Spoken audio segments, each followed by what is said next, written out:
Quel succès! Bonjour à toutes, bonjour à tous. Pour toutes celles et ceux qui ont connu les rencontres d'Aix-en-Provence à Sciences Po, Aix, dans des salles non climatisées, je pense que vous allez apprécier d'entendre parler des enjeux du climat et du réchauffement climatique dans les villes, dans un amphi qu'il est. Et merci d'être venus, aussi nombreuses et aussi nombreux. Je suis Philippe Mabille, je dirige la rédaction du journal La Tribune. On s'intéresse beaucoup au sujet dont nous allons parler cet après-midi. Les villes, effectivement, aujourd'hui, et l'actualité l'a démontré encore une fois, je dirais, malheureusement, cette actualité risque de l'être encore pour de nombreuses années à venir, sont au cœur des enjeux, à la fois des problèmes que rencontrent les habitants des villes, et puis sont au cœur des solutions. Et on voudrait, avec les intervenants qui sont parmi nous, à la fois évoquer, certes, le problème, parce qu'il ne faut pas cacher les réalités, elles sont très inquiétantes. Un monde à 50 degrés est peut-être devant nous, et peut-être plus vite qu'on ne le pense. Mais en même temps, des solutions existent. Et ces solutions, on va en parler avec un panel tout à fait exceptionnel que je présente rapidement. Nous avons avec nous Claire Roumet, qui dirige Energy Cities. Donc, c'est j'allais dire, un think tank qui s'occupe de regarder ces questions-là d'un point de vue mondial. Nous avons avec nous l'ancien maire de Rabat, Fatala Oualalou. Je vous remercie d'être venu jusqu'à nous. Il fait presque moins chaud à Rabat qu'à Aix-en-Provence. Philippe Monloubou, qui est le président d'Enedis, qui est à ma droite. Et donc Enedis est un grand groupe dans le domaine de l'énergie, donc il va nous parler évidemment de ces questions-là. Alain Taravella, qui est à sa droite et qui est un promoteur, président d'Altaria Cogedim. Et enfin, le patron de la Caisse des dépôts et consignations, Éric Lombard. Alors, pour introduire le sujet, comme c'est la tradition, Jean-Marie Chevalier, qui est membre du Cercle économique, va vous exposer sa vision économique des enjeux du climat dans les villes. Et ensuite, nous allons débattre avec un premier tour de table pour entendre chacun, une discussion entre nous. Et puis, comme à chaque fois, on va essayer de vous donner la parole. Merci Philippe. Je vais vous dire que cette session est peut-être la plus importante des rencontres. Sans aucun doute. Alors, pourquoi ? Parce qu'il y a quand même le réchauffement climatique qui menace l'économie mondiale et le fonctionnement de l'économie mondiale. Tout va être remis en question dans les années qui viennent, peut-être plus rapidement qu'on ne le croit, avec certes beaucoup d'inconnus et d'imprévisibles, mais un fait scientifique qui est là et qu'on implique qu'on lui fasse confiance aux gens qui connaissent et qui savent ce qui va arriver. Et le réchauffement climatique est donc quelque chose de tout à fait bouleversant pour l'économie mondiale. Alors, bien sûr, il y a eu l'accord de Paris. L'accord de Paris, c'est une étape géopolitique très importante parce que la quasi-totalité des pays du monde ont reconnu le fait qu'il y avait réchauffement et qu'il était urgent d'agir. Alors, cela dit, vous savez que dans l'accord de Paris, on s'engage à éviter que la température n'augmente de plus de 2 degrés, voire mieux 1,5 degré dans les années qui viennent. Cela dit, on est en 2019, l'accord de Paris c'est 2015, et qu'à l'heure actuelle, on peut faire le bilan, mais que la trajectoire de réchauffement est très supérieure à 2 degrés. Elle est plutôt du côté de 3 degrés, 3,5 degrés et encore. Donc, urgence d'agir, diversité des acteurs, car dans les acteurs pour agir, on a évidemment les États assez en retard en général, il y a les territoires, les régions en France, les Länder en Allemagne, les entreprises, et puis tous les citoyens qui sont de plus en plus concernés par le phénomène, et ça c'est un point très important. Très important pour durcifier la confiance que l'on peut accorder au phénomène qui est un phénomène avéré scientifiquement du réchauffement climatique. Alors les villes, c'est un problème complexe, parce que les villes, c'est la diversité au point de vue de la taille, au point de vue de la gouvernance, et notamment en termes de gouvernance, un des problèmes majeurs, c'est l'articulation de différents niveaux de gouvernance entre les villes, les territoires, les nations, et donc ceci ne simplifie pas le problème. Ça implique que les villes soient capables de déterminer les objectifs qui sont les leurs en termes de contribution au problème du réchauffement climatique et du réchauffement climatique. Et ce qui me paraît important, c'est quand même de voir qu'on a aujourd'hui sous les yeux de très nombreux laboratoires d'expérimentation. Expérimentation est un terme magique, parce que l'avenir, on sait un peu de quoi il sera fait, mais il contient beaucoup d'incertitudes. Et face à l'incertitude, la meilleure stratégie, c'est de diversifier les solutions. Diversifier les solutions, c'est-à-dire que dans tous ces projets d'expérimentation, on voit des approches très différentes, on voit des recettes très différentes, on voit une multitude de technologies qui sont plus ou moins associées et notamment l'association des technologies, ça rend le problème plus difficile parce que c'est le fait que le climat n'est pas un problème isolé, c'est un problème qui recoupe les problèmes d'énergie, d'écologie, de transport, d'économie locale. Et quand je dis dans l'énergie, c'est électricité, chaleur, froid qui se combinent d'une façon infinie. Et là encore, il y a un potentiel d'innovation qui est très important. Alors, là-dessus, je crois que, pour moi, la variable majeure, c'est la prise de conscience de la gravité du phénomène. Prise de conscience par les citoyens de tous les pays et de tous les âges. Et on a constaté cette année, en 2019, que les jeunes se mettent de la partie d'une façon très, très active et très, très décidée. Et ça, c'est un point important parce que, à mon avis, cette prise de conscience sera de nature à orchestrer les pressions vis-à-vis des gouvernements, vis-à-vis des villes, vis-à-vis des territoires, pour qu'on durcisse l'action à entreprendre de diminution des gaz à effet de serre et d'augmentation de l'efficacité énergétique. Donc, nous avons la chance d'avoir sur cette session un certain nombre de gens qui ont vécu des expériences, qui vivent des expériences très diverses. Il faut les écouter attentivement pour voir un petit peu ce qui se passe et comment on peut accentuer la lutte contre ce phénomène qui nous tombe dessus d'une façon un peu imprévue. Merci.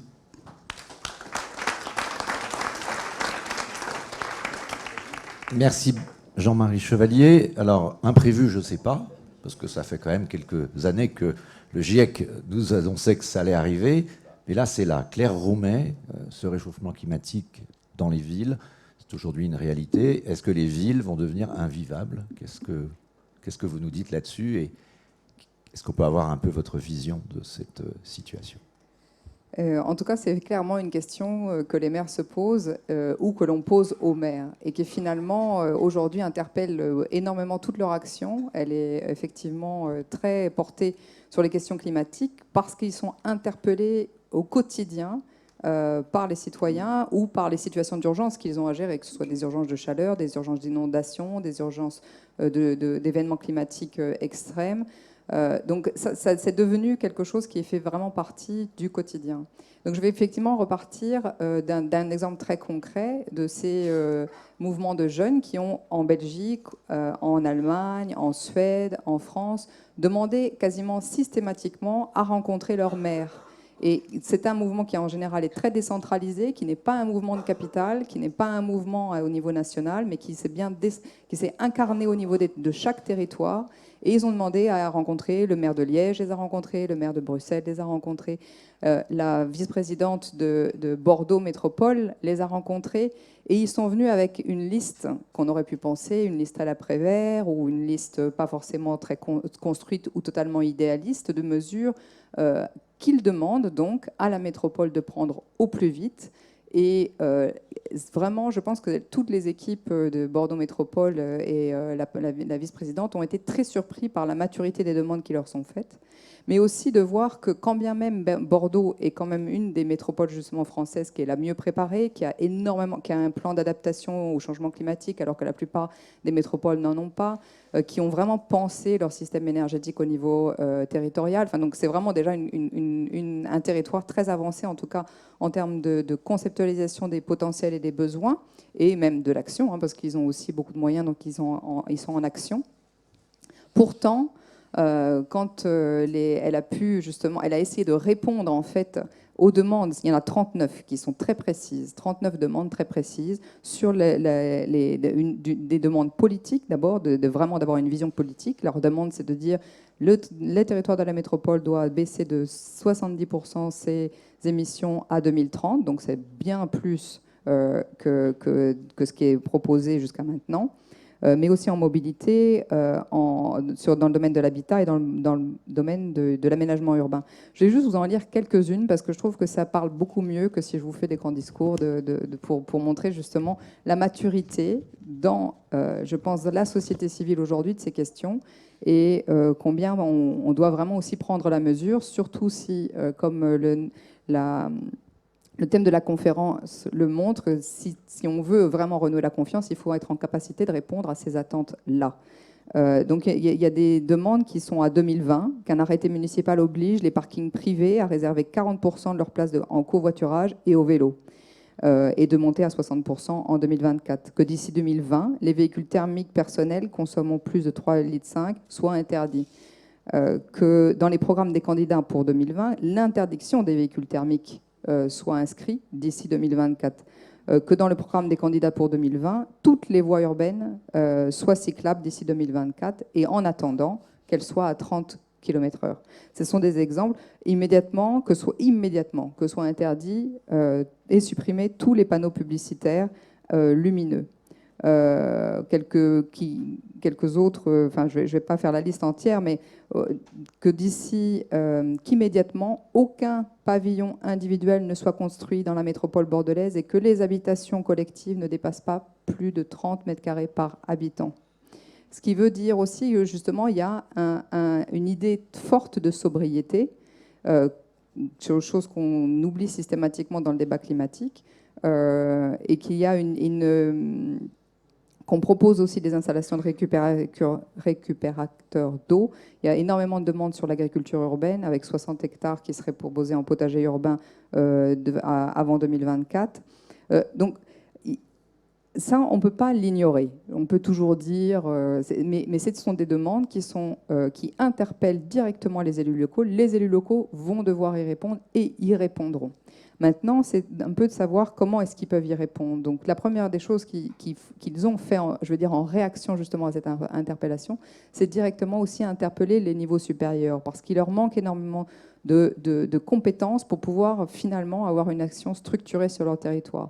Donc, quasiment immédiatement après, 380 maires européens ont envoyé aux leaders européens une lettre pour demander justement à vraiment augmenter l'ambition climatique et de commencer à penser différemment les politiques européennes, notamment de commencer à inclure un budget climatique à tous les échelons. Que le budget européen soit transcrit et traduit en budget climatique, c'est-à-dire combien de CO2 émettent chaque ligne budgétaire européenne, la même chose au niveau national et la même chose au niveau des maires. Je m'arrête là, même si je pense que j'aurais beaucoup d'autres choses à dire. Merci. Mais on aura l'occasion d'y revenir. Il n'échappe effectivement à personne qu'il y a des élections municipales dans pas longtemps. Monsieur Oualalou, peut-être pouvez-vous prendre le micro et nous parler à la fois de votre vision de cette question et puis de ce que l'ancien maire de Rabat a à en dire. Merci. En fait, quand Jean-Marie Chevalier m'a demandé de m'associer à cette rencontre, c'est essentiellement pour présenter des témoignages. Le premier témoignage est au niveau mondial et au niveau africain. Il concerne quelque chose que peut-être rare les gens la connaissent, mais c'est important, les réunions de la CGLU. CGLU, c'est Cité Gouvernements Locaux Unis, c'est l'ONU des villes. Quand la COP 21 se réunissait à Paris, à la mairie de Paris, 1000 maires se sont aussi réunis, ils sont engagés pour accompagner cet élan qui est né à la COP 21. C'est important. Et en même temps, le rattacher à un autre agenda, celui de l'habitat 2030. C'est un agenda ONU.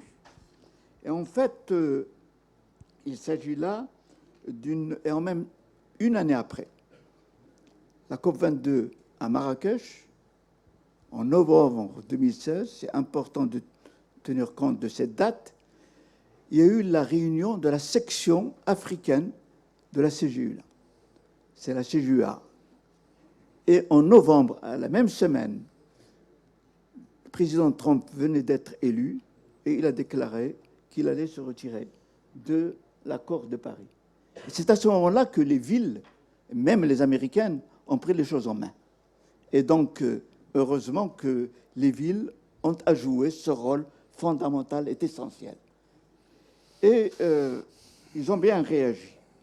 Il y a eu une sorte de coalition dans laquelle on retrouve et les maires, et les scientifiques, et les cités gouvernements locaux au niveau mondial, et au niveau régional, asiatique et africain. Et donc, les choses ont pu avancer. Et il y a eu aussi association des villes chinoises. C'est important parce que les villes chinoises, c'est les premiers pollueurs dans le monde. Quand la Chine a adhéré à la COP21, donc avec un certain enthousiasme, elle a donc commencé à jouer un rôle important. Donc il y a une sorte de prise de conscience. Une prise de conscience surtout que l'urbanisation au XXIe siècle se terminera en Afrique. Elle est déjà un fait dominant au Nord, en Asie, en Amérique latine, mais c'est en Afrique où il y aura de plus en plus les grandes villes et où 50% de ses habitants vont vivre dans des bidonvilles. Je vous donne quelques chiffres. En 2100, 40% de la population sera africaine. Elle sera aussi urbaine. En 2050, 74 millions d'habitants urbains en Éthiopie, 250 millions d'habitants au Nigeria, 85 millions d'habitants dans les villes de l'Égypte. Ça interpelle bien sûr l'Afrique, mais ça interpelle aussi certainement l'Europe. Deuxième témoignage concerne la ville de Rabat. Rabat, depuis une dizaine d'années, le souverain marocain a joué le rôle essentiel, a mis en place deux grands projets. L'aménagement de la vallée Bourguereg et puis un projet Ville Lumière, capitale culturelle du Maroc. Ce qui est important dans ces projets, c'est un intérêt pour une ville durable, essentiellement assainir le littoral, éradiquer les bidonvilles, c'est-à-dire la pollution des pauvres aussi, et puis dépasser la politique dite de logement, l'intégrer dans une autre politique, celle de l'habitat. La politique d'habitat tient compte des besoins des gens, des besoins actuels et surtout des besoins futurs qui concernent la question de l'environnement. Promouvoir aussi une mobilité inclusive, alors qu'elle est actuellement à deux vitesses, notamment après l'introduction des tramways, et puis surtout faire en sorte que cette ville devienne verte. Et effectivement, elle est aujourd'hui très verte, avec un couloir, ce qu'on appelle la coulée verte du sud au nord. Et enfin, lier le culturel à l'environnement. J'ai, pour conclure, 3 messages. Premier message, c'est qu'en la matière, introduite par Jean-Marie, le global, c'est le cadre de la conception. Agir, penser globalement, mais agir localement. En la matière, en matière de réchauffement, il est important de penser au niveau global, mais agir localement. C'est important aussi au niveau des moyens de financement. Et c'est au niveau de cette question que le global, le régional, le national et le local peuvent s'interférer. Deuxième question, la question climatique, c'est une question, c'est un bien public de toute l'humanité, c'est-à-dire du nord, du sud, de tout le monde, parce que le mal nous touche tous. Et par conséquent, la solution en la matière, ça doit entraîner aussi un changement de paradigme dans en matière des relations entre le Nord et le Sud, entre le développement et le sous-développement. Dans ces relations, avant, c'était des relations d'échange inégal, de développement inégal, d'assistance, de coopération, de partenariat. Là, il faut opter pour autre chose, pour le concept de partage. Parce qu'effectivement, il est important que nous partagions ensemble cette problématique et la résoudre d'une façon globale. Il ne faut pas oublier qu'à la COP21, il y a eu un engagement important des pays dits riches ou développés. C'est transférer 100 milliards à partir de 2020 aux pays pauvres qui ne sont pas responsables historiquement de la dégradation du climat. Là, je pense que c'est aux villes qui doivent agir, qui doivent jouer un rôle important au niveau du financement. Enfin, l'Afrique. L'Afrique, comme je l'ai dit tout à l'heure, c'est l'avenir des villes, en nombre. Mais l'Afrique, c'est en même temps tous les risques, mais en même temps, c'est des opportunités, des classes moyennes qui peuvent monter. L'Afrique, c'est à côté de l'Europe. Et par conséquent, il est important de gérer ensemble, dans le cadre d'une verticale d'avenir et d'espoir, Afrique, Méditerranée et Europe. Et donc redonner une certaine centralité perdue à la Méditerranée. La Méditerranée, elle est dans une situation très grave au niveau environnemental. Et là, les villes méditerranéennes qui sont européennes, qui sont africaines, doivent jouer un rôle essentiel pour travailler ensemble, pour sauver ce cœur de l'humanité, de l'histoire de l'humanité, et par conséquent pour promouvoir un autre partenariat de partage. Quand je suis venu ici, depuis 2 jours, on parle souvent en Europe de l'articulation entre le social et l'environnemental. En Afrique, l'articulation doit se faire entre essentiellement le développement et l'écologique. Je vous remercie. Merci beaucoup, monsieur.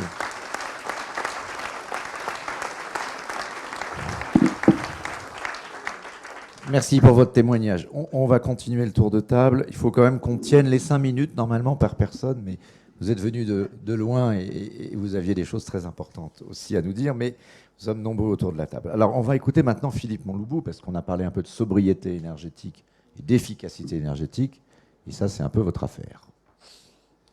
Merci. D'abord, je suis très heureux de venir effectivement apporter mon témoignage et dans cette belle table ronde.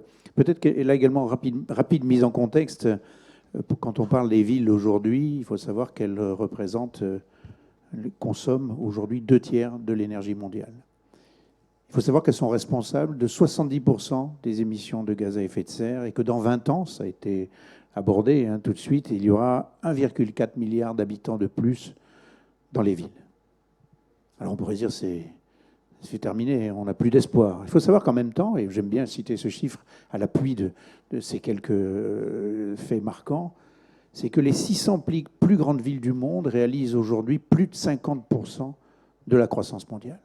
Alors, on voit bien que là, on parle de corporate and social responsibility, ça fait vraiment partie de l'enjeu majeur qu'il y a à résoudre aujourd'hui. Comment peut-on véritablement être en mesure de poursuivre cette croissance qui est nécessaire à l'économie mondiale et en même temps pouvoir répondre aux grands enjeux qui sont pour nous. Alors les villes ont ce rôle clé, on le voit tout de suite avec les chiffres que je viens de signifier. Mais les villes ne sont pas inactives. Et je crois que c'est ça qui est le premier élément positif quand on se penche sur la question, et ça vient d'être évoqué avec de belles références, comme celle de Rabat. Mais ce n'est pas la seule. On a en France de très belles références. Paris a pris le lead justement sur les grandes villes du monde en la matière. Donc les villes sont en marche. Les villes sont en marche et je peux en témoigner. Les réseaux de distribution d'électricité sont au cœur, évidemment, de toutes les évolutions, de toutes les réponses potentielles qu'elles peuvent apporter.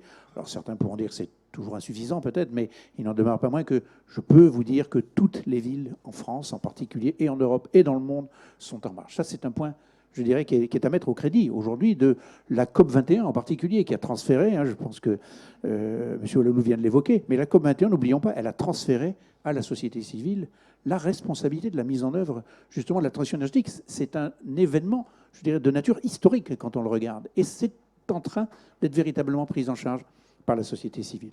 Alors les villes, elles ont évidemment des moyens très importants. On vient de le voir, en particulier par rapport à leur consommation. C'est clair qu'aujourd'hui, rénover les parcs immobiliers qui sont grosso modo à hauteur de près de 45% d'aujourd'hui des émissions de gaz à effet de serre, c'est évidemment déterminant. Pour ça, on voit bien qu'il faut des capacités à arbitrer, à choisir, et des moyens financiers, bien sûr, on en parlera peut-être tout à l'heure avec Eric. Mais c'est aussi pour ça qu'aujourd'hui, face aux polémiques qui sont maintenant peut-être un peu amorties, le fait de disposer de données énergétiques, de consommation, des compteurs intelligents, c'est un élément particulièrement clé en la matière. C'est la mobilité. La mobilité aujourd'hui, la plupart des grandes villes du monde, et françaises en particulier, ont engagé des problèmes d'évolution significative dans le domaine des transports en commun et de création justement des infrastructures nécessaires. Là encore, ça ne va peut-être pas assez vite. Il nous faut trouver des solutions pour encore accélérer cette mutation.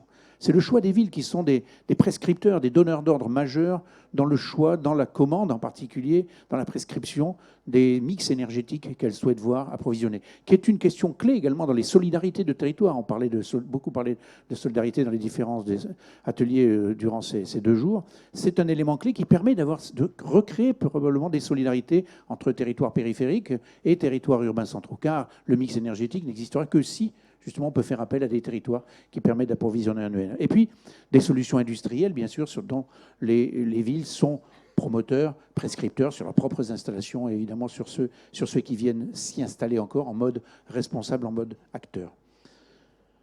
Juste à ce stade pour dire, et c'est vraiment un premier message, la situation n'a peut-être jamais été aussi critique du point de vue climatique, il suffit d'énumérer les chiffres que je viens d'évoquer, mais je suis pour ma part intimement convaincu que nous n'avons jamais eu autant de solutions entre nos mains pour apporter les réponses. La mobilisation est indispensable, c'est clair, et on va encore en reparler, mais on n'a jamais eu autant de solutions. Et ça, c'est un élément que j'ai envie de mettre aujourd'hui en mode commun, je dirais, pour que véritablement on puisse le penser. On n'est pas dans une impasse encore à ce stade, parce que nous avons des solutions. Après, je voudrais juste amener, pour ne pas être trop long, parce que on va me brandir le panneau sous peu, je le sens, mais je voudrais rajouter 2 éléments qui me paraissent importants. Le premier, c'est que quand on parle des villes, il faut parler aussi, j'ai dit, 1,4 milliard d'habitants. On peut considérer que c'est une fatalité. Il existe dans le monde entier aujourd'hui des réponses qui sont apportées à des territoires qui sont sans énergie, sans électricité en particulier, et qui viennent malheureusement grossir, ça a été dit tout à l'heure, un peu la lutte qui est celle ouverte en particulier au Maroc, qui viennent grossir les rangs des grandes métropoles. Je pense en particulier à l'Indonésie, quand l'approvisionnement en énergie électrique dans les îles n'est pas au niveau, eh bien, les habitants de ces îles viennent grossir les rangs des 32 millions d'habitants de Jakarta. Il y a aujourd'hui des réponses. Aujourd'hui, avec des réseaux électriques intelligents, des microgrids, on sait apporter des réponses durables à pouvoir maintenir la chaîne électrique du froid dans ces îles-là, donner la possibilité de voir émerger un socle d'activité économique dans ces territoires isolés, qui peuvent être des îles, qui peuvent être des déserts. C'est une manière, je dirais, d'apporter une réponse aux enjeux climatiques, et c'est de ne pas grossir ou rajouter de contraintes sur les environnements urbains. Et puis, pour conclure, puisque le temps est écoulé, ce phénomène, on le voit bien, et en l'illustrant, je fais la transition, il est évidemment mondial, c'était dit à plusieurs reprises. Je pense que quand on regarde aujourd'hui le thème de ces 2 jours, qui était celui de la belle économie, donc on voit bien que faire le lien avec la transition énergétique, les enjeux environnementaux, et la capacité économique à apporter de la valeur à ce qu'on est capable de créer en France et en Europe, aujourd'hui, la filière, les enjeux français industriels associés, la capacité industrielle française aujourd'hui à relever ces enjeux, la capacité européenne à relever ces enjeux est sans aucun doute une des meilleures du monde. C'est-à-dire que nous avons en même temps aujourd'hui l'opportunité de créer de la valeur, de créer de l'emploi, de créer de l'activité économique, tout en apportant des réponses, tout en apportant une réponse à une accélération nécessaire dans les territoires aujourd'hui en jeu à l'échelle planétaire. Je pense que sur cette note, on peut dire peut-être que les villes ne sauveront pas le climat, mais à minima, elles y apporteront certainement une contribution efficace et durable. Et je crois que la mobilisation de tous les acteurs, comme ce qu'on fait aujourd'hui, sera sans doute un des éléments clés. Merci. Merci. Alain Taravella, dans les villes, il y a des habitants. Ces habitants se logent. Certains se logent dans des passoires thermiques, on pourra en parler, mais certains se logent aussi dans heureusement, des logements, des constructions nouvelles. Comment on pense, quand on est un promoteur tel que le vôtre, la construction de la ville du futur pour aider à réduire, justement, et qu'elle contribue à sauver le climat? Donc, plutôt que promoteur, moi je préfère dire entrepreneur de ville. Notre métier, c'est de construire des villes. On est des personnes qui devront exécuter, qui devront faire le travail quelque part. Et je peux vous dire que nous qui travaillons en France, qui sommes probablement le plus gros donneur d'ordre privé du BTP en France, ce n'est pas facile, alors qu'en France, il y a beaucoup d'argent, c'est un pays riche. Par rapport aux enjeux qu'il peut y avoir dans le monde entier, c'est pas simple. Et donc, je mesure la difficulté du travail global. Comment, en France, puisque c'est notre métier, c'est de travailler en France, comment conjuguer le monde qui se réchauffe, les enjeux environnementaux qu'on vient de débattre, avec le besoin de loger de plus en plus de Français, qu'ils soient par croissance interne, par croissance externe. Il y aura en Europe, en France notamment, dans les 10, 20 ans, 30 ans qui viennent, beaucoup de migrants, beaucoup de gens qui viendront. Donc nous, notre métier, c'est de loger des gens. Et il faut loger des gens dans des conditions économiques acceptables et de façon pérenne. Donc, je voudrais dire d'abord une chose. La construction neuve, en France, les problèmes d'écologie se posent à la fois sur le flux et le stock. Grosso modo, pour bien se rendre compte des choses, en France, ce qu'on construit tous les ans, ça représente 1% du stock. Donc si on voulait faire des bâtiments parfaits comme ceux qu'on construit actuellement, ou à peu près, il faudrait 100 ans.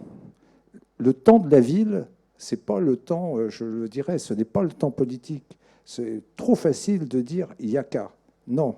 Pour faire un morceau de ville, avec, avec une volonté politique, pour faire un morceau, c'est 5 ans, 6 ans, 7 ans. Donc ça ne m'étonne pas que, certes, la COP 21, c'était il y a 4 ans, c'est rien du tout à l'échelle de la construction d'une ville. Donc tout ça va prendre du temps et va être extrêmement coûteux. Donc, deux éléments.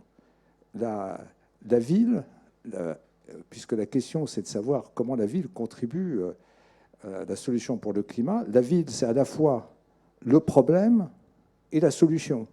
C'est le problème, parce que c'est en ville, où il y a le plus de pollution, où il y a des problèmes de chaleur intense, où il y a des risques pour les personnes faibles de souffrir. Donc, tout le monde a l'impression, enfin, justifier qu'en ville, ça va mal. Et c'est aussi la solution, parce que la construction de la nouvelle ville, l'aménagement de la nouvelle ville, l'urbanisme, ça se permettent de régler la solution. Il faut être clair. C'est quelque chose qui va surprendre. En France, les grandes métropoles consomment moins, contribuent moins à l'effet de serre que le reste. En proportion, elles consomment moins. Donc, le fait d'être dans des métropoles qui sont plus denses, où les transports, où il y a des transports en commun, où il y a un certain nombre d'éléments qui concentrent la population, ça permet de réduire l'effet de serre. C'est contre-intuitif. En revanche, dans les territoires, aujourd'hui, qui pour différentes raisons sont notamment moins bien desservis en transport en commun, c'est là où il y a, par un urbanisme, par un étalement urbain, c'est là où il y a problème et où l'automobile, notamment, a un effet extrêmement fort. On peut peut-être un jour, comme certains l'espèrent, se passer d'automobile à Paris. On ne pourra pas se passer d'automobile dans le Cantal. Donc, c'est un sujet à prendre en compte. Donc, mais construire la ville en respectant les principes écologiques, c'est, je dirais, assez simple en France, dans les métropoles, parce qu'il y a une création de richesse et que le coût extrêmement fort de ça est acceptable. Ça l'est moins dans les territoires, et c'est pour ça qu'il y a un certain nombre d'actions qui sont faites. Mais le sujet, ce n'est pas le flux, ce n'est pas ce que nous construisons, c'est le stock. Vous avez fait allusion au passoire thermique. En France, il y a un passif écologique. Il faut en être conscient. Je voudrais juste comparer une chose pour vous donner des éléments. L'amiante, ce n'est pas, c'est pas le sujet. L'amiante, pendant 30 ans, on a mis de l'amiante dans les immeubles. On s'est rendu compte que ça avait des effets désastreux sur la santé. Et on décide, maintenant, tous les nouveaux immeubles, on les désamiante. Désamianter un immeuble, on vient d'acheter un immeuble, 25 millions d'euros, amiante retirée, il reste 20 millions de désamiantage, la valeur de l'immeuble, c'est 5 millions. Je dirais que c'est la même chose pour le passif écologique. La valeur des immeubles va être obérée, est obérée par cela. Alors, effectivement, les moyens de financer ça sont Alors, à ce sujet, sont- qu'est-ce que vous pensez, quand même, pour poser une question dans l'actualité, de ce qui vient d'être proposé au Parlement, c'est-à-dire de prendre des mesures assez dirigistes pour imposer aux propriétaires de faire les travaux, alors en leur laissant un peu de temps, 8 ans quand même, et sinon de capter une partie, soit de la valeur du bien, soit leur dire, ça a été évoqué, c'est-à-dire, on parlait de la radicalisation des jeunes, avec Claire, est-ce qu'à un moment donné, donc le droit de propriété n'est pas opposable enfin plutôt le droit à l'environnement et lutter contre le réchauffement n'est pas opposable au droit de propriété? Je pense que c'est imposer à qu'est-ce qu'un propriétaire d'un appartement au 3e étage dans un immeuble peut faire pour améliorer son appartement. Bah, changer les fenêtres. Voilà, changer les D'accord. fenêtres, très bien. Ça coûte cher Et ensuite, pour les entrepreneurs. Et ensuite, c'est au niveau de l'immeuble que ça se joue. C'est vrai que je pense que, M. Lombard en parlera un peu plus tard, au niveau des logements sociaux, quand il y a un seul propriétaire pour un immeuble, c'est plus facile. Quand vous avez une copropriété, si on devait faire ça, ça devrait s'imposer au niveau des copropriétés, au niveau des immeubles, pas appartement par appartement. Bon, on ne va pas pouvoir prolonger longtemps la discussion, mais il y aura peut-être des questions. Mais Voilà. est-ce donc ce qui a été proposé, parce que là c'est une proposition d'amendement du gouvernement, vous en pensez quoi en tant que professionnel de l'immobilier? Je pense que ce n'est qu'une solution partielle. J'essaye Merci. de faire de la politique alors que ce n'est pas mon, Alors, mon job. on va Voilà. passer le micro à Éric Voilà. Lombard et puis on reviendra. Il y aura sans doute des questions sur l'élément de jusqu'où il faut aller. Merci beaucoup, Alain Taravella. Je suis désolé, j'accélère un peu, mais je voudrais qu'il y ait, au-delà d'un tour de table qui est bien sûr nécessaire, chacun ayant le même temps de parole, on puisse débattre et avoir un petit peu d'agitation tout à l'heure. Allez-y, Éric Lombard. Donc là, c'est la question pour la Caisse des dépôts, logement social, mais aussi Banque des territoires que vous avez lancé, donc le financement de la transition écologique dans les villes. Merci Philippe. Je vais commencer par élargir le sujet. La question n'est pas est-ce que les villes sont un élément de solution au réchauffement climatique. Elles doivent être la solution, puisque de toute façon, la majorité des citoyens du monde vont habiter dans les villes. Donc, on n'a pas le choix. Les villes doivent être la solution. Deuxième élément, ce n'est pas une question de financement, c'est une question de choix politique. En matière de financement, on a évidemment travaillé ce sujet qui est prioritaire entre la Caisse des dépôts et Bpifrance, et on peut mettre à disposition des acteurs 16 milliards d'euros dans les années qui viennent, et entre nous, s'il faut plus, on pourra mettre plus. De toute façon, c'est évidemment vital. Et les villes et les acteurs du logement ont des capacités d'investissement. Donc c'est une question de choix politique. Troisièmement, beaucoup de ces sujets-là dépendent un peu du gouvernement, on vient d'en parler, mais beaucoup des élus locaux. Il y a des élections municipales bientôt. Un des privilèges de ma fonction, c'est que je vois beaucoup d'élus, ce qui est toujours un plaisir. Je n'ai pas vu un élu qui n'était pas mobilisé par les questions de l'environnement et du réchauffement climatique. Maintenant, c'est à eux d'agir. Alors, comment est-ce qu'on peut agir? Et je voudrais donner 3 séries d'exemples pour montrer que les solutions, elles existent et elles sont en train d'être mises en œuvre. Après, c'est une question de rythme. Et le rythme est insuffisant. D'abord, les questions agricoles. 2 exemples. Une ville comme Dijon a mis en place, et on finance ça avec l'État, une réflexion pour avoir une boucle locale d'approvisionnement.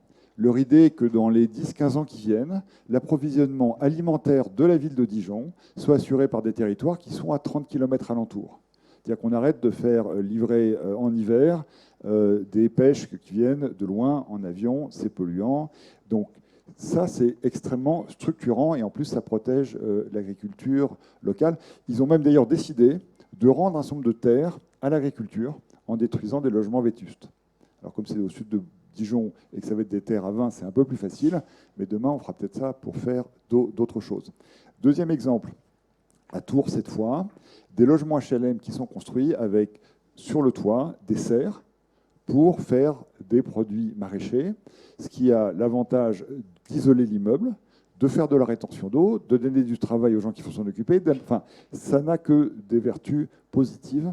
Et donc, introduire ces éléments agricoles dans les villes, c'est essentiel. Et puis, mettre des arbres devant les immeubles, ça protège du soleil, ça évite que les immeubles se salissent. Donc, il y a énormément de solutions qui sont en train d'être mises en œuvre. Deuxième thème, les mobilités. D'abord, pour suivre notamment avec nos amis de Transdev, certains sont ici, beaucoup d'appels d'offres. Il n'y a plus un appel d'offres dans une ville pour des mobilités publiques qui se fait sans que ce soit électrique, soit hydrogène. L'élu qui veut faire un appel d'offres avec des bus diesel, à mon avis, il a du souci à se faire. En tout cas, moi, j'en ai pas vu depuis longtemps et c'est évidemment très favorable. Mais il faut aller plus loin. Il y a un sujet de logistique urbaine qui est le suivant, c'est qu'avec le développement du commerce Internet, tous les sites Internet ont des outils de livraison pour livrer en centre-ville, et si on laisse ça se développer, ça va poser un problème de circulation, nos centres-villes étant déjà très envahis par les automobiles. On est en train, avec nos amis de la Poste, de mettre en place dans les métropoles des structures logistiques pour qu'il y ait des entrepôts en périphérie, et après des véhicules propres qui, de façon organisée, livrent les colis en centre-ville, soit pour les commerces, soit pour les personnes. Et tout ça peut s'organiser. Et en l'organisant de cette façon-là, on économise, encore une fois, du CO2, de la place. Et toutes ces nouvelles méthodes d'organiser les villes, elles se répandent très vite.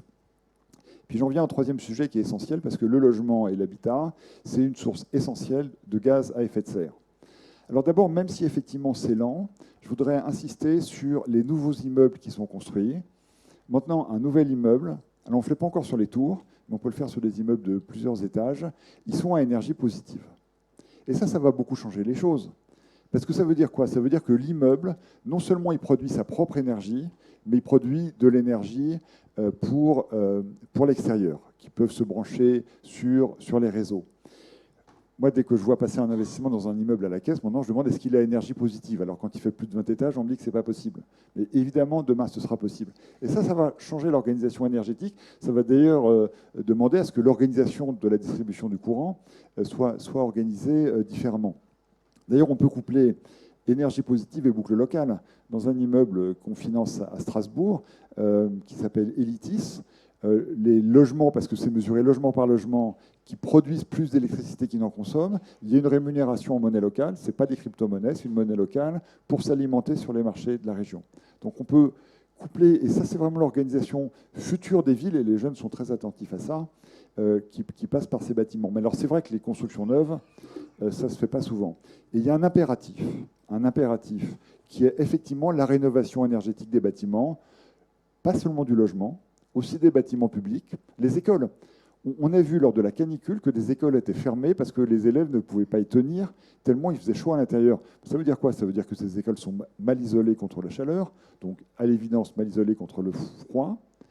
Et il y a des financements pour faire ce travail. On a les outils. Et ce travail de rénovation énergétique des bâtiments, il est 3 fois positif. Il est d'abord positif pour la planète. On consomme moins d'énergie. Il est positif pour les locataires. S'il y a moins d'énergie, ça permet de maîtriser les loyers. Et en plus, en termes d'emploi, ça fait travailler des artisans locaux. Donc, il y a beaucoup de moyens qui sont mobilisés pour cela. Il faut que les acteurs du logement social, et ça, on travaille avec eux, les copropriétés, ça renvoie à la question. Moi, je suis assez favorable à ce qu'il y ait une dose d'obligation, parce que c'est un impératif. S'il n'y a pas cette rénovation énergétique, on ne va pas réussir à lutter contre le réchauffement climatique. Et puis que les bâtiments publics également suivent ce mouvement. Ça se fait pas assez vite. Ça sera un élément essentiel. Et comme mon temps est écoulé et que je vois que tout le monde a envie de débattre, Merci, je vous rends la Eric. parole. Merci beaucoup.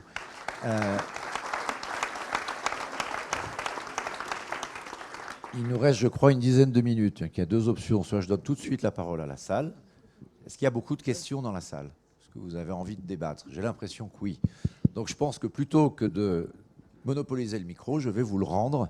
Je ne sais pas si quelqu'un veut prendre un micro pour le distribuer, lever la main et puis essayer de poser simplement des questions pour que tout le monde puisse s'exprimer. Précise. Allez-y, madame. Bonjour. Quid de l'hydrogène? C'est une question courte, une réponse courte. Ça se développe très rapidement. ça fonctionne bien et donc c'est une alternative. D'ailleurs, enfin, les débats qu'il y a eu au plus haut niveau sur le plan transition énergétique, moi j'ai trouvé que les spécialistes, je n'en suis pas un, d'ailleurs, étaient très partagés sur quelles allaient être les technologies qui allaient être les plus efficaces dans les années qui viennent. Entre la pile, enfin les piles, c'est quand même très coûteux à construire, ça produit des déchets, l'hydrogène, d'autres énergies douces. Mais Philippe, il faut de l'hydrogène. On a fait 6 pages dans la tribune la semaine dernière, je vous y renvoie. L'hydrogène, il faut que ce soit de l'hydrogène vert aussi. Voilà, j'allais dire, il faut que ce soit de l'hydrogène vert. Je pense qu'aujourd'hui, pour répondre très directement à votre question, si on veut la mettre dans un timing à peu près accessible, c'est principalement sur aujourd'hui les mobilités lourdes que l'hydrogène a une application assez probablement à court terme. Bateaux, trains et peut-être véhicules plus lourds. Donc les bus. Les bus, oui. Ça ne veut pas dire que ça ne se développera pas pour d'autres applications, mais à court terme, dans un environnement, dans une perspective acceptable, c'est principalement. Et c'est déjà aujourd'hui quelque chose qui se déploie et qui se développe. Question, allez-y. C'est difficile de choisir. Donc, madame, monsieur, ou alors on peut prendre 2 questions. Allez-y, monsieur. Devant le problème des îlots les îlots de chaleur urbains, est-ce que la solution n'est pas de revégétaliser la ville en mettant davantage d'espaces verts, sachant qu'on voit que les jardins ont un rôle de diminution de la température de 1 à 2 degrés? Bonne question. Et peut-être la question de madame, comme ça on en aura 2 ou 3. Moi, elle est liée aussi à l'hydrogène de toute façon. Pour l'instant, OK, on a un réseau de gaz en distribution et en transport. On a un réseau aussi d'électricité, pareil, en distribution et en transport. Par contre, l'hydrogène, on n'a rien. Et jusque-là, je crois qu'on le transporte en camion. Donc, c'est pas très anti-CO2. Économique ou pas, je ne sais pas. Bonne question. Alors, sur Claire, sur la végétalisation et les îlots de chaleur. Oui, mais ça, c'est effectivement, c'est une des solutions qui est utilisée. C'est grosso modo une des seules actuellement, de fait, pour les îlots de chaleur. On n'en a pas tant que ça, parce que sinon, il faut mettre de l'eau, arroser toute la nuit. Donc, il n'y a pas beaucoup d'autres possibilités. Mais peut-être revenir sur l'hydrogène, parce que c'est quelque chose qui revient systématiquement dans les débats, en fait. Alors, moi, je pense qu'il y a derrière un lobby hydrogène hyper fort et très, très bien organisé, parce que je ne vois pas comment c'est la question que tout le monde pose, alors qu'il y a 1 milliard en fait de possibles mix énergétiques au niveau local dans le futur. Donc en fait, chaque niveau local va avoir un mix énergétique et qui aura peut-être de l'hydrogène, parce que de toute façon, effectivement, quand il y a du surplus, ça sert à quelque chose ça sert à capter le surplus finalement qu'on peut produire à un moment donné, dont on aurait besoin à un autre moment. Plus que ça peut-être aussi, mais et même si l'hydrogène est une des technologies à développer, il y en a plein d'autres. Mais ce qui est plus important, a priori, c'est justement plutôt de se concentrer sur les capacités que peuvent avoir chaque communauté d'acteurs à produire, à autoproduire, à autoconsommer.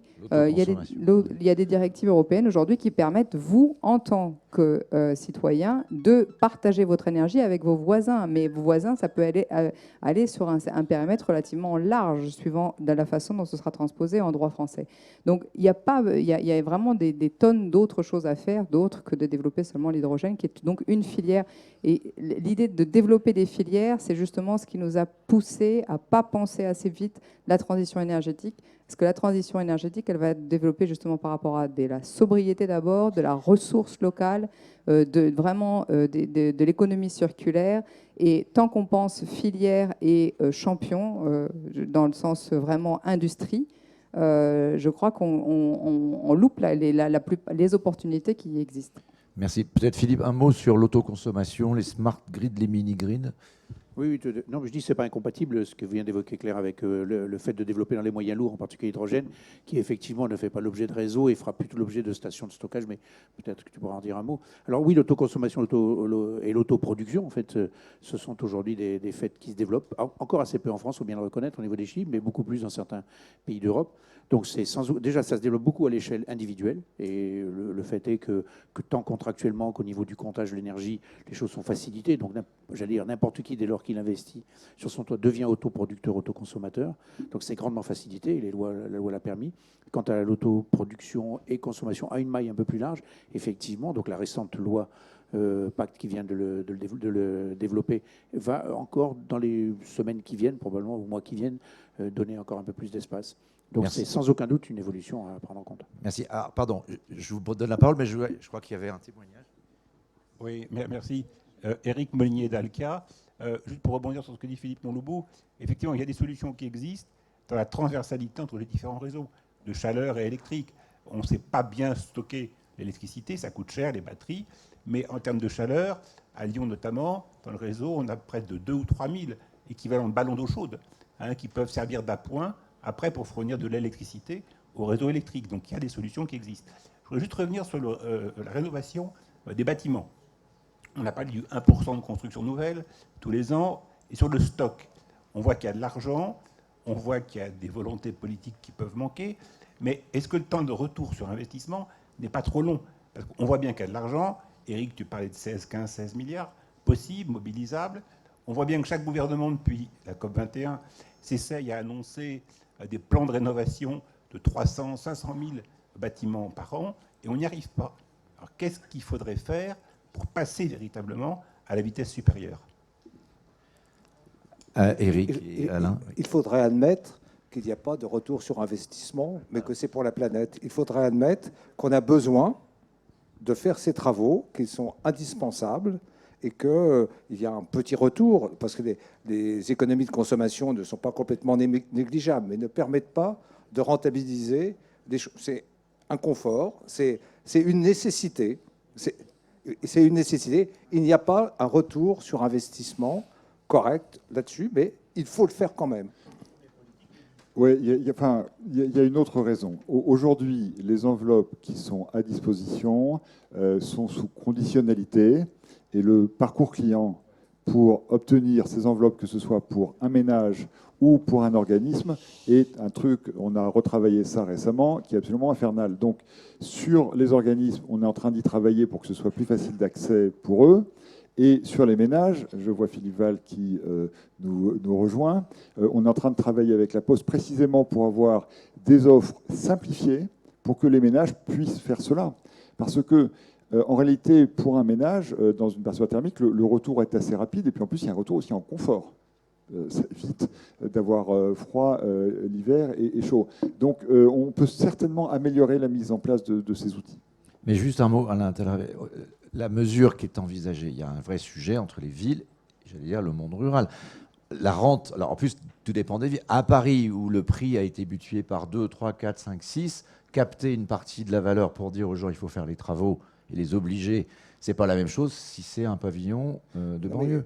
Pourquoi parle-t-on toujours d'obligation? Je pense qu'il en faut une dose. Mais je reviens à l'amiante. On peut très bien vivre dans un bâtiment où il y a de l'amiante. Sauf qu'aujourd'hui, ce n'est plus admis. Ça veut dire que chaque fois qu'il y a une mutation, on doit retirer l'amiante. Mais ce qui pose des problèmes de santé, c'est les gens qui retirent l'amiante. C'est pour ça que ça coûte très cher. Donc, tous les investisseurs disent maintenant, on ne veut plus d'immeubles où il y a d'amiante. C'est pas l'État. L'État ne nous oblige pas à le retirer. Il faut faire confiance au marché. Non, oui, oui, il faut trouver des solutions pour que le marché impose cette rénovation fondamentale. L'amiante n'est pas rentable. Retirer l'amiante, c'est pas pour ça. Ça fait, je vois Claire qui réagit. Ça fait 10 ans qu'on entend ça, puis on n'est pas aux 300 ou 400 000. Je vais peut-être juste donner un exemple de quelque chose qui n'existe pas ou qui n'est pas encore mis en place parce que c'est en négociation pour le gouvernement de la région bruxelloise, donc il n'est pas encore formé. Mais c'est ce que les écologistes ont mis sur la table et ils veulent absolument pas laisser tomber dans leur programme de coalition. C'est de dire qu'effectivement, comme on n'y arrivera pas, on est obligé d'avoir des obligations de rénovation. Donc en fait, là, c'est vraiment... Mais par contre, ils ont prévu, leur plan, d'abord, il est extrêmement financé. C'est l'investissement majeur de toute la région bruxelloise pour les 5 ans à venir, parce que c'est un mandat. Mais l'idée, c'est d'avoir justement une rénovation par palier. Donc chaque propriétaire doit faire passer un certificateur chez lui qui va lui faire un plan de travaux pour obtenir le bâtiment passif en 2040. L'idée, c'est 2040 pour eux. Donc, même je crois que c'est 2038. Mais bon, donc, il y a une planification de tous les travaux. C'est-à-dire que chaque propriétaire saura Et comme ça, on peut passer en fait le plan de travaux au prochain propriétaire, parce qu'en fait, il est certifié. Et en plus, celui-là pourra s'adapter avec les nouvelles technologies. Donc l'idée que chaque 5 ans, pardon, le propriétaire a une tranche de travaux à faire, et s'il ne peut pas la financer, il y a les financements publics pour le faire. Donc en fait, c'est un petit peu carré, quoi. Merci. Une question de monsieur et... Oui, non. Et ensuite ici. Bonjour, bonjour, je dirige une entreprise sociale qui s'appelle Ecosphère et qui réduit le gaspillage et les déchets depuis 2012. À ce titre, je rappelle que le gaspillage alimentaire au niveau mondial, c'est le 3e responsable d'émissions de gaz à effet de serre. Donc les projets alimentaires territoriaux que vous avez évoqués sont fondamentaux. Là, je vous interpelle plutôt sur la méthodologie pour parvenir à ces objectifs sociétaux sur lesquels tout le monde peut s'accorder. Et pour moi, cette méthodologie, elle passe au moins par trois critères. Un, marteler des messages simples du type « le coût d'agir est aujourd'hui inférieur au coût de ne pas agir ».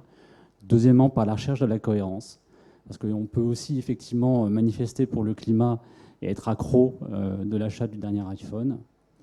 Et puis, troisième élément, la co-construction des moyens pour y parvenir ensemble. Pourquoi ? Parce qu'on est souvent sur des politiques publiques qui sont coercitives et qui affichent des objectifs extrêmement ambitieux. Mais avant de les afficher, il n'y a jamais eu de co-construction des moyens avec les acteurs économiques ou publics pour y parvenir. Et donc cette méthodologie de la co-construction des moyens, qui est à peu près recensée dans l'objectif 17 des ODD, elle est fondamentale pour parvenir à sauver la planète. Merci. Une question également. Merci de ce témoignage. Il nous reste 5 minutes. Il y a une question au premier rang, enfin au deuxième rang, ou pas loin. Je crois que je connais la personne qui va la poser. Non, juste, Philippe, juste une remarque. Les villes de demain sauveront-elles le climat ? Ma remarque, c'est finalement pour sauver le climat, il faut aussi une puissance politique courageuse. Vous avez pris en exemple, Madame Roumet, le point de Bordeaux. Je rappelle que quand Alain Juppé a initié en 1995 un certain nombre de projets qui allaient dans le bon sens sur la question du climat, je peux vous assurer que sa cote de popularité à Bordeaux, entre 1995 et 2001, était très, très contestée. Je profite que Jean-Louis Missica, maire adjoint à l'innovation de Paris, soit dans la salle, pour dire que quand Anne Hidalgo a mis le sujet des berges, de la piétonisation des berges, cette vision était extrêmement contestée. Et pourtant, en ayant fait un sondage RTL, La Tribune, il y a 15 jours, on voit qu'aujourd'hui, 64% des Parisiens sont favorables aujourd'hui à cette question des berges. Donc ce que je voulais dire, c'est que sur ces villes de demain, il faut aussi beaucoup de courage politique, parce que par moments, ce n'est pas toujours populaire, et Jean-Louis le sait très bien. Voilà, c'était ma remarque. Bravo. Et si on donnait le micro à Jean-Louis ? Parce que quand même, Jean-Louis Missica nous fait le plaisir d'être là. Alors, à part les 3,4 km² de travaux qu'il y a à Paris, vous pourriez peut-être nous dire 2 mots de la stratégie zéro carbone de la ville ? La stratégie zéro carbone de la ville, c'est le plan climat de la ville, qui est un des plans les plus ambitieux, je crois, de toutes les villes d'Europe et même du monde.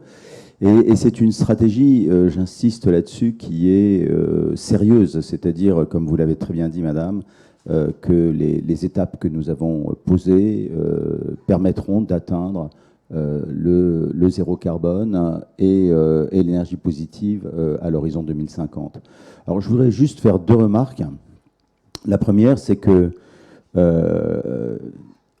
ne respecterons pas l'accord de Paris et nous ne respecterons pas le plan climat de la ville si 2 conditions ne sont pas remplies. La première condition, c'est de sortir du moteur thermique dans les villes. Et ça, c'est quelque chose d'essentiel. La ville de Paris s'est fixé l'objectif de la sortie du moteur thermique à l'horizon 2030. Et je crois que nous tiendrons cet objectif. Deuxième remarque, il n'y a pas que la pollution par les véhicules à essence de pétrole, il y a aussi la pollution par l'industrie du BTP. Je voudrais rappeler quelques chiffres. Le béton, le ciment, c'est 8% des gaz à effet de serre à l'échelle mondiale. Si le béton était un pays, ce serait le 3e pollueur de la planète, derrière les États-Unis et la Chine. Et donc, il faut sortir du béton comme il faut sortir du diesel. Et ça aussi, c'est quelque chose qui me paraît essentiel. Je le dis très amicalement à Alain Taravella, mais qui le sait aussi bien que moi. Il faut passer au bois, il faut passer aux matériaux biosourcés, il faut passer à l'économie circulaire, c'est-à-dire au réemploi. Et pour passer au réemploi, il faut changer la réglementation et la législation nationale. Donc c'est là où les villes ont quand même besoin des États. Parce que pour le moment, quand vous réemployez des matériaux pour faire des bâtiments, eh bien on vous dit que ce n'est pas réglementaire. Et puis, il faut arrêter de démolir pour construire. Il faut réhabiliter les bâtiments. C'est là où d'ailleurs où les objectifs de l'écologie et du respect de l'environnement rejoignent les objectifs du respect du patrimoine. Ça ne sert à rien de démolir. Il faut savoir par exemple que dans une ville comme Paris, 70% des déchets sont des déchets du BTP. 70% de la totalité des déchets d'une ville sont des déchets du BTP. Et sur ces 70%, 90% sont des déchets de démolition. Quand vous ne démolissez pas, vous respectez l'empreinte carbone d'un bâtiment et il faut calculer. Alors là, j'en reviens au dernier point, quand on dit le plan climat, il faut aussi en finir avec les lobbies, c'est-à-dire qu'il faut vraiment que le calcul de l'empreinte carbone d'un bâtiment se fasse sur la totalité de la durée de vie d'un bâtiment, démolition incluse, construction incluse et futurs démontages inclus. Donc c'est une révolution des mentalités. Il faut que l'industrie de l'automobile accepte cela. Il faut que l'industrie du BTP accepte cela, c'est-à-dire accepte cette nouvelle donne, ce changement de paradigme économique. Si on dit qu'il faut passer, par exemple, à l'économie du partage, comme vous l'avez très bien dit, monsieur, si on dit qu'il faut passer à la mobilité comme service, alors ça veut dire qu'on ne peut plus vendre des automobiles à des individus. Ça veut dire qu'il faut changer de modèle économique, ce qui est extrêmement compliqué, je le reconnais bien volontiers. C'est pas très gilet jaune compatible, hein, ce que tu viens de dire. Non, mais vous savez, ça a été dit tout à l'heure par Alain Taravella.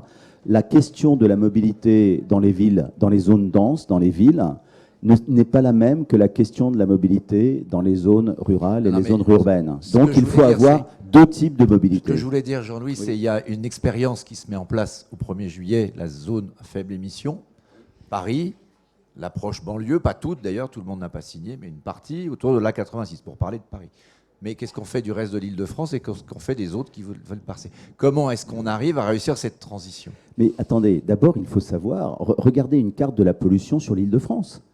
Vous savez, la pollution sur l'Île-de-France, c'est uniquement la zone dense. Hein. Vous avez un gros morceau rouge qui concerne Paris et la Petite Couronne, puis alors une zone verte absolument magnifique qui concerne le reste de l'Île-de-France. Est-ce qu'on risque pas de créer des villes châteaux forts? C'est ça ma question. Mais les Parisiens ne mourront pas d'asphyxie pour les beaux yeux de gens qui veulent se trimballer en 4x4 dans la ville. C'est aussi simple que ça. C'est aussi simple que ça. Et il faut savoir que cette vision, elle est partagée par tous les métropolitains de toutes les métropoles. Interdisons les 4x4 alors. Mais bien sûr, il faut interdire les 4x4, il faut interdire le diesel, il faut interdire les autocars de tourisme qui fonctionnent au diesel dans les centres-villes. Mais bien sûr. Vous avez un peu agi là, j'ai vu. Il y a une petite polémique sur les cars de tourisme à Paris. Absolument, mais nous le ferons. Nous le ferons parce que c'est une question de survie pour les Parisiens. On va sauver Jean-Louis Missica, le pauvre, sinon il va passer un sale quart d'heure. Je n'ai absolument aucun état d'âme et je vais vous dire une chose, nous allons gagner les prochaines élections avec ce programme radical. En tout cas, merci d'avoir tous été là. Je crois que c'est terminé. Merci d'avoir été présents aussi nombreux. Merci à nos intervenants.